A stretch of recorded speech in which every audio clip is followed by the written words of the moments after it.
Run. So what's up mga karon? So today is another day. So nandito nga pala tayo sa labas ng SSU kasi papasukin natin yan. So ayun na nga, nandito na tayo ngayon sa loob mga karon. So kung makikita nyo naman dito, masyadong kinakabahan lang ako kasi baka mapalayas ako ng security guard. So, hindi ko alam kung pwede ba dito mag-vlog, pero okay lang, sige lang. Pag pinalayas tayo, idilabas na lang. So kasama ko nga pala si yung pinaka-pogi dito sa sa SSU. Arben Rosales Villegas. Ano good? So ayun, ikotin lang natin dito. Grabe, hindi ako makapaniwala na marami palang makaganda dito. Parang gusto ko mag-aaral dito, pre. Pwede ba? Yeah. Mag-aaral ako sa SC, tapos mag-aaral din ako dito sa SSU. Pwede ba yun? Pwede ito. Basta dere lang malipog. Kasi yung katalinuhan ko talaga is hindi ko na maano, kumbaga hindi ko na mapugnan. Kaya kailangan ko na ilabas to. So, tignan mo naman yan. Di ba? Lupet.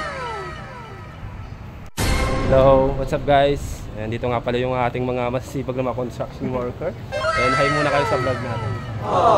Basta mga construction worker o construction worker, mga cute. Oh, cute ko na yara, cute. Ako, cute. Ay mga madam, muna magpa-enroll. Ba't ang iingay? So, papasyal ko kayo dito sa SSU and makikita mo naman is wala talagang masyadong mga katao dito kasi ano pa lang ngayon, enrollment. So wala pa talaga, hindi pa start yung yung pasok nila dito. Ano yung start dito? Start yung pasok nila, start ba yung klase? Sa August 18 lang. So August 18, and yeah, so mga gusto magpa-enroll sa August 18 pa yung nila dito, yung start yung klase pala. So punta naman tayo ng second floor kasi kanina first year? First ano to? Ano ba yun? First year? Second floor pa. First floor. Hey, napakaangas. So ayun nga pala yung metro.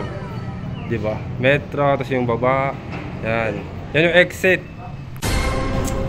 And ayun nga, maswerte yung taga-SSU kasi malapit lang sila sa metro, Kasi pag oras na maiinitan ka, pinagpapawisan ka, pwede ka lang pumasok sa SSU metro para magpalamig kasi malamig talaga sa Metro Mall.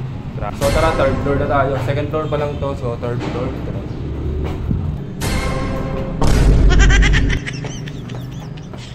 So kinagandaan lang talaga dito sa SSU kasi meron silang libreng tubig. Magdadala ka lang ng baso and pwede ka na kumuha dyan ng tubig, di ba?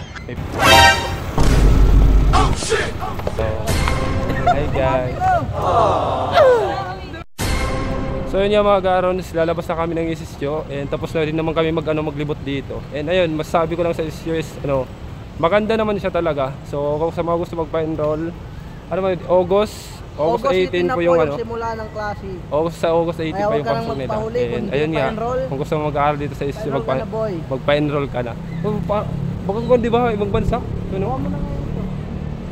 May mga lumalabas siya na mga sumulat talaga.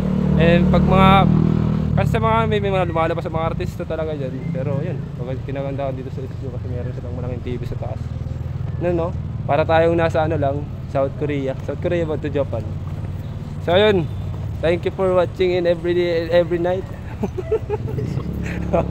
So ayun nga. Thank you guys and thank you for watching, and syempre don't forget to like and subscribe and share my video.